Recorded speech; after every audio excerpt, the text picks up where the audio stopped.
Eh bien, nous avons vu au travers de cette première partie qu'il y avait cette petite corne que Daniel parlait, que Jésus a dit de faire attention et qu'elle a jeté la vérité par terre, que personne ne pouvait vérifier parce que la Bible n'était pas traduite, elle était enfermée. Et pendant plus de 12 siècles, c'était comme ça. Jusqu'au moment où Dieu va faire susciter des hommes et ramener cette lumière petit à petit. Ces personnes qui vont faire susciter la vérité, malheureusement, leurs disciples ne vont pas continuer, mais vont fonder des églises. Et c'est là que vous allez voir les différentes églises qui, en fait, sont nées suite à la compréhension de nouvelles vérités. Vient ensuite à William Miller, les Millerites, qui, eux, ont vu que Jésus devait revenir et qu'à son retour, il y aura cette résurrection. Mais la date, Jésus a dit, personne ne le connaît. Personne ne le connaît à part le Père. Et donc, on n'avait pas à calculer cette date. Mais le point important à retenir, c'était que toutes les vérités ont été retrouvées, même l'immortalité de l'âme, mais qu'il y avait un détail. Dans la prophétie de Daniel, chapitre 7, sur la petite corne, un point n'a pas été compris encore. Et c'était cet fameux indice dans Daniel, chapitre 7, verset 25, où la petite corne espérera changer les temps et la loi. La question qu'il faut se poser, de quel temps on nous parle? De quelle loi on nous parle? De quel temps on nous parle? De quelle loi on nous parle? Quel est ce temps et cette loi que la petite corne va venir changer? Pour cela, j'aimerais vous inviter à lire 2 versets que vous pouvez marquer sur un papier ou sinon vous les aurez sur le résumé. Et nous allons lire ces 2 versets et j'aimerais vous demander ensuite qu'est-ce que vous avez compris à la lumière de ces 2 versets. Voici le premier verset que nous lisons dans Daniel, chapitre 9, le verset 11. Daniel, chapitre 9, et le verset 11.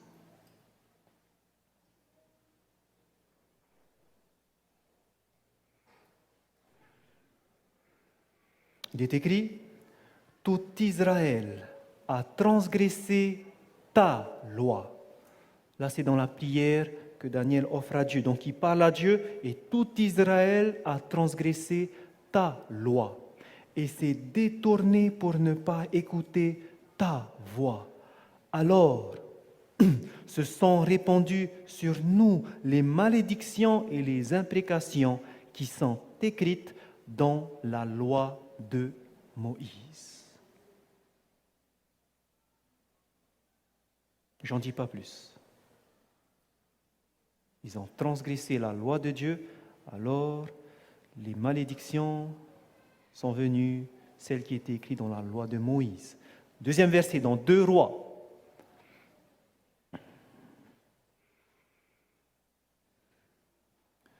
Deux Rois, chapitre 21. Nous lisons le verset 8. Donc, comprenez ce verset. Voici le 2e verset qui vient. Là, ici, c'est l'Éternel qui parle et il dit, 2 Rois, chapitre 21, verset 8, « Je ne ferai plus errer le pied d'Israël hors du pays que j'ai donné à ses pères, pourvu seulement qu'ils aient soin de mettre en pratique tout ce que je leur ai commandé et toute la loi que leur a prescrite mon serviteur Moïse. »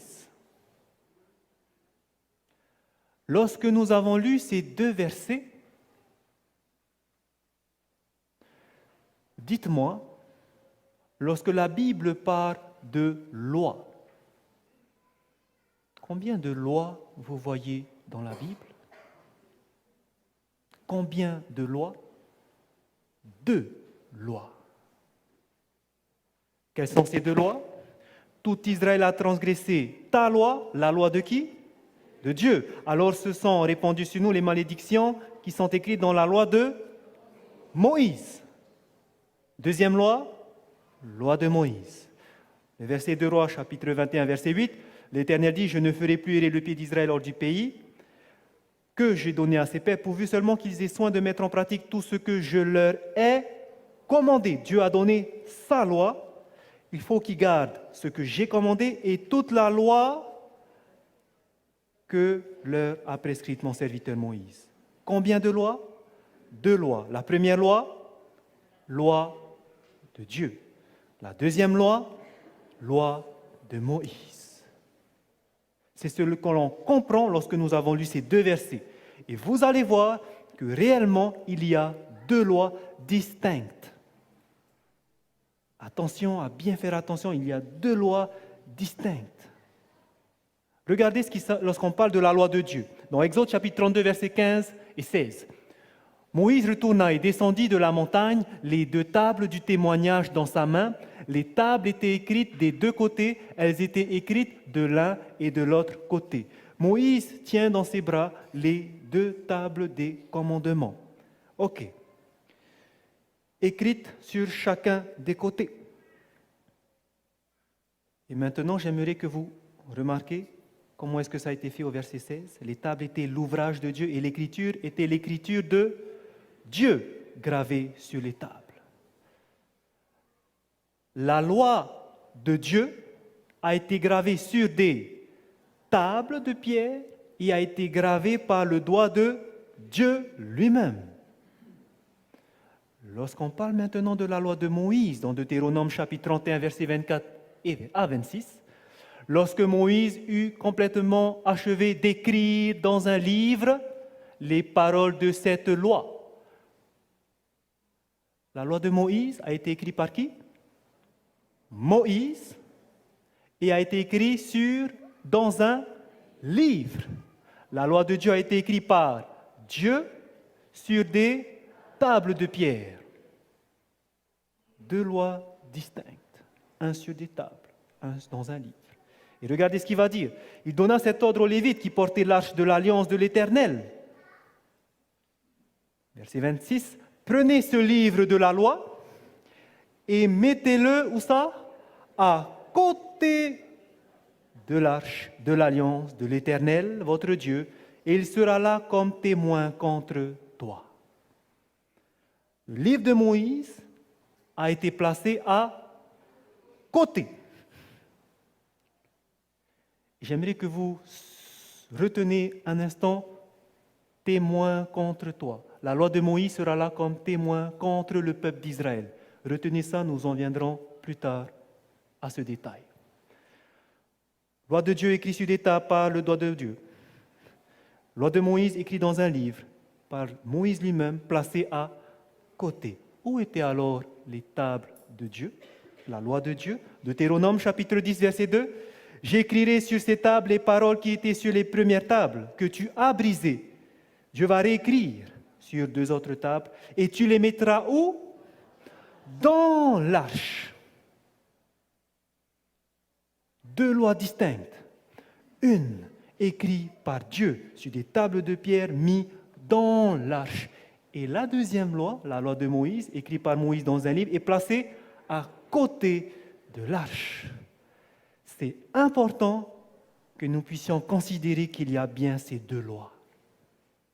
Parce que si on ne comprend pas qu'il y a 2 lois, vous allez voir que la Bible se contredit. La Bible se contredit si on ne considère pas ces 2 lois. Regardez l'exemple. Romains chapitre 7, verset 14, nous savons en effet que la loi est spirituelle. C'est Paul qui parle aux Romains, il dit que la loi, elle est spirituelle. Maintenant, Paul va écrire aux Hébreux, et regardez ce qu'il va dire aux Hébreux. Chapitre 7, verset 16, la loi d'une ordonnance charnelle. Wow! Paul, il dit aux Romains, c'est une loi spirituelle, et après il va dire aux Hébreux, c'est une loi d'une ordonnance charnelle. La loi, elle est spirituelle ou charnelle? Ça se contredit là. Mais ça, c'est si on comprend qu'il n'y a qu'une seule loi. Mais lorsqu'on comprend qu'il y a 2 lois, quelle est la loi qui était spirituelle? C'est la loi de Dieu qui est spirituelle. Quelle est la loi d'une ordonnance charnelle? c'est la loi de Moïse. Là, c'est plus clair. Ok, je comprends. Donc, il y a bien loi et loi. Loi de Dieu, loi de Moïse. Un autre exemple, Jacques chapitre 1, verset 25. Mais celui qui aura plongé les regards dans la loi parfaite. Et lorsque vous lisez dans Hébreux chapitre 7, verset 19, car la loi n'a rien amené à la perfection. Une loi parfaite, une loi qui n'amène rien à la perfection, donc imparfaite, contradiction. Mais si on comprend qu'il y a deux lois, on comprend que la loi parfaite est la loi de Dieu. La loi imparfaite est la loi de Moïse. La Bible ne se contredit pas si on comprend bien ce qu'elle veut dire dans sa globalité. Et la question c'est, on comprend quelle est la loi de Dieu, mais c'est quoi la loi de Moïse alors? La loi de Moïse, c'était le livre que Moïse a écrit. Le livre qu'il a écrit, qu'on va nommer la Torah, la loi, avec les 5 livres, Genèse, Exode, Nombre, Deutéronome et le Lévitique. C'est ce livre-là qui a été placé à côté.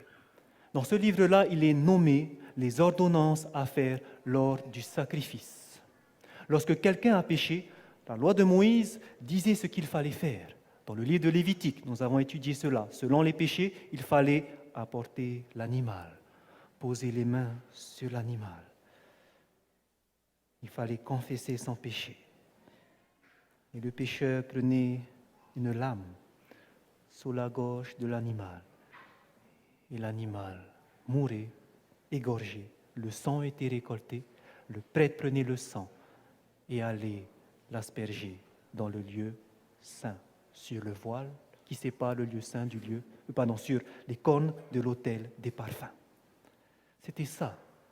Parmi la loi de Moïse, il y avait cette loi qu'on appelait la loi cérémonielle, qu'il s'agissait des cérémonies à faire concernant le péché et la purification du péché. Il y avait cette loi. Et nous avons vu que cette loi des cérémonies, des sacrifices, est-ce qu'on doit continuer aujourd'hui à le faire? Non, parce que le véritable agneau, la provision a été amenée en Jésus-Christ. Jésus-Christ était la provision de l'agneau de Dieu qui ôte le péché du monde. Et c'est pour cela qu'à sa mort, surnaturellement, Dieu a déchiré le voile qui séparait le lieu saint du lieu très saint dans le temple de Jérusalem. Et c'est pour ça que maintenant qu'on comprend. Lorsque Paul dira dans Colossiens chapitre 2, verset 14, où il dira « Jésus-Christ, par sa mort, a effacé l'acte dont les ordonnances nous condamnaient et qui subsistait contre nous, et il l'a détruit en la clouant à la croix. » Jésus-Christ a effacé l'acte dont les ordonnances nous condamnaient et qui subsistait contre nous. N'y avait-il pas une loi qui était contre nous, témoin contre nous? La loi de Moïse, qui était témoin contre nous. Quelle loi Jésus a clouée sur la croix? La loi qui était contre nous, la loi de Moïse. Pourquoi il l'a clouée à la croix? Parce que maintenant, le réel sacrifice, toutes ces cérémonies, cette loi sur ces cérémonies ont pris fin. C'est pour ça que Jésus a cloué cet acte. C'est fini, on n'a plus à venir avec notre agneau. C'est terminé. Le vrai agneau de Dieu est venu sur cette terre. Sur cette terre.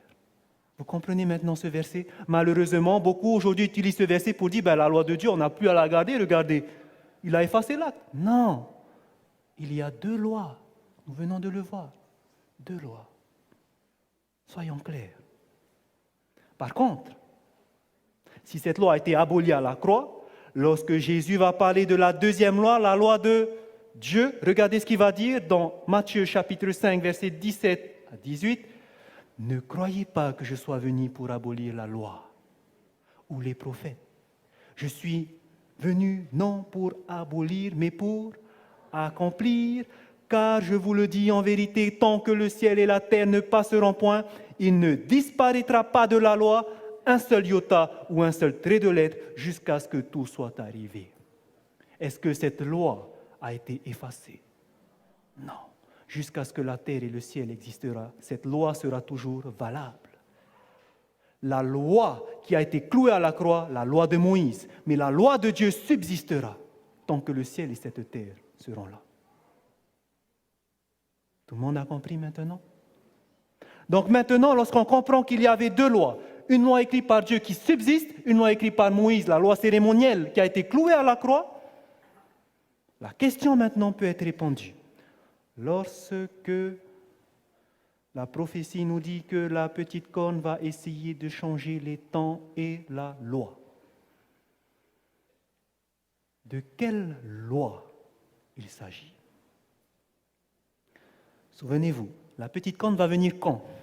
Après les années 476, mise en application 538, après Jésus-Christ. À partir de 538, elle va commencer à régner pendant 1260 années. Pendant cette période-là, quelle loi elle va essayer de changer? Est-ce qu'elle peut changer la loi cérémonielle? Elle ne peut pas la changer puisqu'elle a été clouée déjà. Et dans quelle loi elle va changer maintenant? Vous avez trouvé la loi de Dieu. Et la question à se poser, est-ce qu'elle a réellement fait? Nous avons vu les 9 indices, 8 indices ont été accomplis, assurément, nous avons vu ce matin. Et est-ce qu'elle a changé les temps et la loi? Lorsque vous allez comparer la loi de Dieu, écrite dans Exode chapitre 20, versets 1 à 17, et que vous allez comparer avec la loi qui se trouve dans le catéchisme, la loi que observe l'Église romaine. Regardez lorsque vous allez comparer ces deux lois-là. Vous lisez dans Exode chapitre 20, verset 2, « Tu n'auras pas d'autre Dieu devant ma face. » Lorsque vous allez lire dans la loi du catéchisme, « Un seul Dieu tu adoreras et aimeras parfaitement. » Bon, c'est la même chose, vous êtes d'accord avec moi, hein? Tu adoreras Dieu seul. Deuxième loi, « Tu ne te feras point d'image taillée, tu ne te prosterneras point devant elle. » Vous regardez la deuxième loi dans le catéchisme, « Dieu en vain tu ne jureras, ni autre chose pareillement, tu ne jugeras point. » Ça colle pas, hein? Tu ne te feras point d'image taillée, tu ne jugeras. Ça colle pas. C'est bizarre, peut-être ça va venir après, on ne sait pas. Donc, on regarde le troisième commandement, tu ne prendras point le nom de l'Éternel ton Dieu en vain. Ah, ok. Voici, là, ça colle. Dieu en vain, tu ne jureras, ni autre chose pareillement. Tu ne prendras point le nom de l'Éternel ton Dieu en vain. Ok, là, c'est bon, on se repère. Exode 20, toujours le quatrième commandement, souviens-toi du jour du sabbat pour le sanctifier. Troisième commandement dans le catéchisme, les dimanches tu garderas en servant Dieu dévotement. Ok, donc là, un jour d'adoration, ok, ça colle à peu près. Cinquième commandement, honore ton père et ta mère. Ici, le quatrième, tes pères et mères honorera. Ok, il y a un S, excusez-moi. Non, il n'y a pas d'S, c'est bien ça. Donc ça colle. Sixième commandement, tu ne tueras point, homicide, point ne fera. Ok, tu ne commettras point d'adultère, luxurieux, point ne sera. Donc c'est le désir de la chair, hein, la luxure. 8, tu ne déroberas point, le bien d'autrui, tu ne prendras. Ok, ça colle. Tu ne porteras point de faux témoignages contre ton prochain. Faux témoignage, tu ne diras. Ok, ça colle. Dernier commandement, tu ne convoiteras point la maison de ton prochain, tu ne convoiteras point la femme de ton prochain. Il y a 10 commandements, hein? Et c'est bizarre, là, il n'y a que 8, donc il doit y avoir un dernier. Où est-ce qu'ils ont gardé 10? On va voir. L'œuvre de chair ne désirera qu'en mariage seulement. Ah, peut-être que ça a un lien avec tu ne convoiteras point la femme de ton prochain, tu ne désireras pas l'œuvre de chair, je ne sais pas comment on dit. Et le 10e, bien d'autrui ne convoitera. Ok, ça a peut-être un lien avec toujours le 10e, tu ne convoiteras point la maison de ton prochain. Ok, quand vous analysez cette loi, qu'est-ce que vous remarquez? Premièrement, que le deuxième commandement n'est pas mentionné. Il a été supprimé. Du coup, on se retrouve à 9. Mais pour garder le total de 10, le 10e commandement a été divisé en deux. Un commandement pour la femme, un commandement pour le bien de ton prochain. Vous avez vu un petit peu? Elle espérerait changer les temps et la loi. Est-ce que la loi a été changée? La loi de Dieu a été changée. Dieu a prédit que ça allait se faire. Elle l'a fait. Il n'y avait pas seulement la loi qui devait être changée, il y avait aussi les temps. Tout d'abord, nous comprenons pourquoi il fallait changer la loi ici. Le deuxième commandement a été supprimé. Tout simplement pourquoi? Nous avons vu tout à l'heure, c'est parce qu'on avait besoin des idoles que les païens continuent à observer. On peut continuer à observer, à se prosterner devant, mais plus devant ces idoles-là, devant la statue de Pierre, Marie, etc. Donc, pour éviter que les gens ne sachent que ça ne vient pas dans la Bible, on a fait nos propres commandements en enlevant le deuxième et en divisant en deux les deux autres. Vous avez compris? Et maintenant, les temps. Quel temps devait être changé? Je pense que là, c'est un petit peu clair lorsqu'on voit le commandement numéro 4. Souviens-toi du jour du sabbat.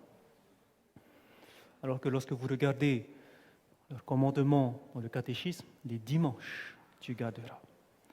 Le jour du sabbat, ici, on n'arrive pas vraiment à faire la différence, c'est quel jour, mais si vous allez dans un autre pays, vous allez voir que sabbat, lorsqu'on parle du jour du sabbat, dans la plupart des langues, plus de 140 langues, on ne se trompe pas, on sait qu'il s'agit du samedi. Quand vous prenez par exemple, en grec, samedi se dit sabbaton. En espagnol, samedi se dit sabado. En portugais, samedi se dit sabado. En italien, samedi se dit sabato. En français, samedi. En allemand, samstag. En russe, sabota. En polonais, sobota. Ainsi de suite. Dans plus de 140 langues, le samedi, lorsqu'ils ont le mot sabbat, ils lisent sabbat, ils savent que c'est le samedi. Et donc, la loi de Dieu nous dit, souviens-toi du jour du sabbat, qui est le samedi. Alors que dans la parole, sabbat ici a été changé en dimanche. Lorsqu'on dit que la petite corne va changer les temps et la loi, en changeant ce jour d'adoration du 7e jour qui était le samedi, maintenant on va dire, on va adorer le dimanche, premier jour de la semaine. Et aujourd'hui, dans le calendrier, lorsqu'on parle du dimanche, vous demandez à quelqu'un quel jour de la semaine, il va vous dire c'est le 7e jour. Lundi, c'est le premier jour. Alors que, pour Dieu, samedi, sabbat, c'est le 7e jour. Dimanche, c'est le premier jour. Mon frère Titus m'a partagé hier c'était la version Summer, où il disait, au lieu de traduire la petite corne va essayer de changer les temps et la loi, la petite corne va essayer de changer le calendrier et la loi. Et c'est vrai que là, maintenant, il y a confusion. Premier jour de la semaine, c'est lundi, alors que non, pour Dieu, c'est dimanche, le premier jour de la semaine. Pour le monde, c'est lundi. 7e jour de la semaine, pour le monde, il dit c'est dimanche, alors que pour Dieu, non. 7e jour, c'est le samedi, sabbat. Changer le calendrier. Ça a été fait. Et elle le reconnaît elle-même. Par exemple, lorsque vous lisez dans le catéchisme du converti, on va vous dire d'où vient, quel est ce jour du sabbat. Et ils sont clairs. Quel est le jour du sabbat? C'est marqué dans ce catéchisme du converti. C'est le samedi qui est le jour du sabbat. Mais pourquoi observons-nous le dimanche au lieu du sabbat? Parce que c'est l'Église catholique qui a transféré la solennité du samedi au dimanche. Ils devaient faire ça parce qu'ils voulaient convertir les païens qui adoraient le dimanche. On va transférer cette adoration le jour du dimanche. Et on va dire non, mais c'est le jour où Jésus est ressuscité. Non. Et ça va se faire graduellement. Ce n'est pas en un coup que ça va se faire. Par exemple, ici, vous avez la première loi civile sur le dimanche qui a été promulguée par Constantin le 7 mars 321 après Jésus-Christ. On va mettre une loi pour dire que maintenant, le dimanche, on doit arrêter de travailler. Celui qui travaille, gare à lui. Première loi civile.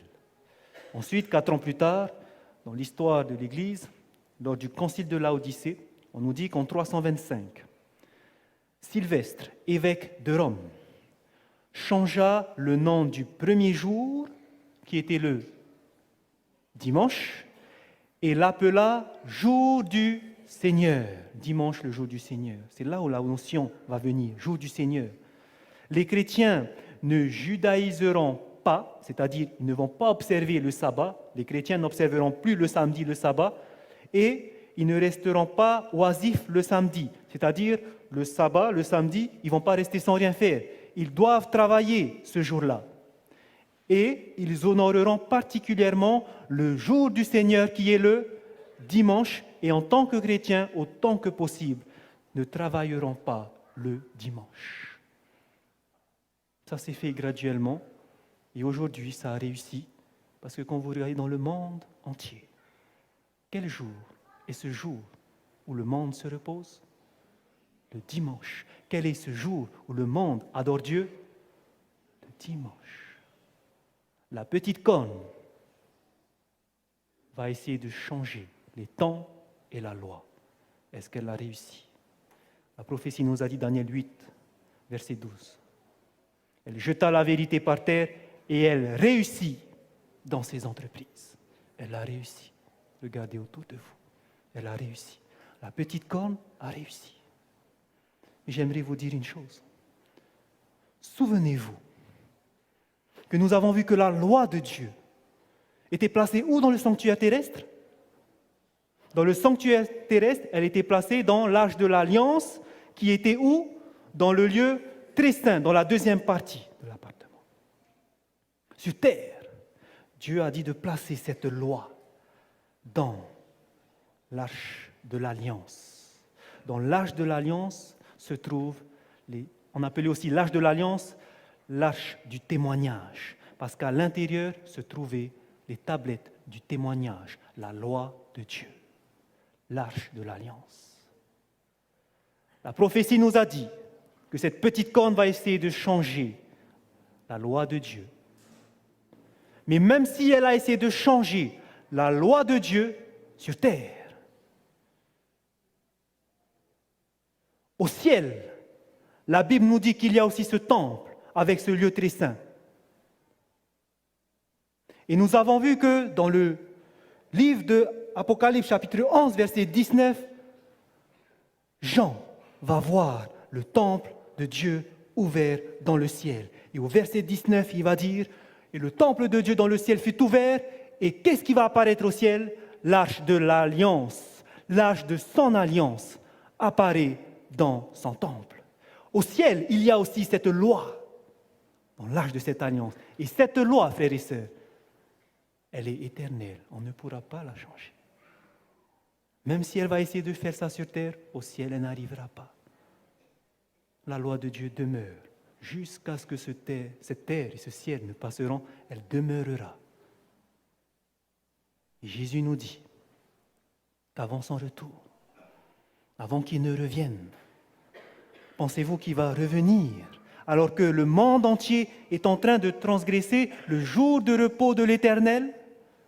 Pensez-vous qu'il va revenir alors que le monde entier est en train de suivre la petite corne? Je ne pense pas. Mais avant de revenir, il va faire que le monde entier soit au courant qu'il y a eu ce changement qui a été fait. C'est pour ça que Pierre nous dit dans Actes chapitre 3, verset 21, et que Dieu envoie le Christ qui vous a été destiné, Jésus-Christ, que le ciel doit recevoir jusqu'au temps du rétablissement de toutes choses dont Dieu a parlé autrefois par la bouche de ses saints prophètes. Jésus-Christ, qui est au ciel, on nous dit que le ciel doit recevoir, ça veut dire qu'il doit rester au ciel. Il doit rester au ciel. Il ne revient pas encore. Il reste au ciel jusqu'au rétablissement de toutes choses. Jusqu'à ce que sur terre, on puisse rétablir et annoncer au monde. Ça a été changé la loi de Dieu. Revenez vers Dieu. Obéissez à Dieu plutôt qu'aux hommes. Et cela est en train de se passer maintenant. Dieu est en train d'appeler des personnes à sortir de cette fausse adoration et de venir adorer le vrai Dieu. Cela est en train de se passer maintenant. Voici le thème central de la prophétie que nous avons vue. Une petite corne qui a changé les temps et la loi. Et Dieu ne peut pas revenir. Le royaume éternel ne peut pas revenir tant qu'il n'y a pas eu ce rétablissement. Que l'évangile ait fait le tour de la terre. Et quand chacun aura entendu, chacun décidera pour sa destinée. Ou je suis Dieu, ou je suis les traditions et les hommes. C'est ce que la prophétie nous dit dans le livre de la Révélation. C'est pour cela que la prophétie, frères et sœurs, la prophétie, c'est vraiment quelque chose qui nous éclaire de ce que nous devons faire, de ce que nous devons comprendre. 2 Pierre chapitre 1, verset 19, nous dit « Et nous tenons pour d'autant plus certaine la parole prophétique à laquelle vous faites bien de prêter attention. » Est-ce que c'est bien de regarder la prophétie? Pierre nous dit « Faites bien attention à la prophétie ». Jésus lui-même l'a dit. Lisez la prophétie. Faites attention.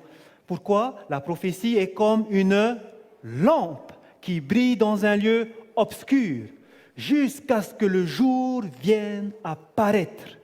De quel jour on est en train de parler? Ce jour dont les prophètes ont annoncé, ce jour dont les disciples ont annoncé, le jour glorieux du retour de Jésus. Jusqu'à ce que Jésus revienne, nous devons tenir cette parole de la prophétie comme une lampe qui nous éclaire. Jusqu'à ce que Jésus revienne, nous devons garder cette parole prophétique. Vous savez pourquoi? Parce que c'est les prophéties qui vont vous dire, voici ce qui va se passer. Tu as vu, ça s'est passé comme j'ai dit. Oui, papa, tu as dit, c'est vrai. Maintenant, je peux te faire confiance. Je vais te suivre jusqu'au bout, jusqu'à la fin. Jusqu'à ce que Jésus revienne. La Bible nous dit, faites attention à la parole prophétique. Gardez-la comme une lumière et que l'étoile du matin se lève dans vos cœurs.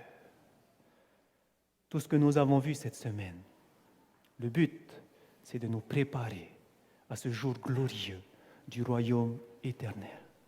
Ça arrive, frères et sœurs, et ça va venir rapidement, parce que le monde est en train d'entendre ces fausses doctrines que cette petite corne a fait propager. Et maintenant, chacun fait son choix. Et bientôt, ça va se terminer, alors que nous puissions faire le bon choix, que nous puissions choisir le bon chemin, que nous puissions obéir à Dieu plutôt qu'aux traditions des hommes.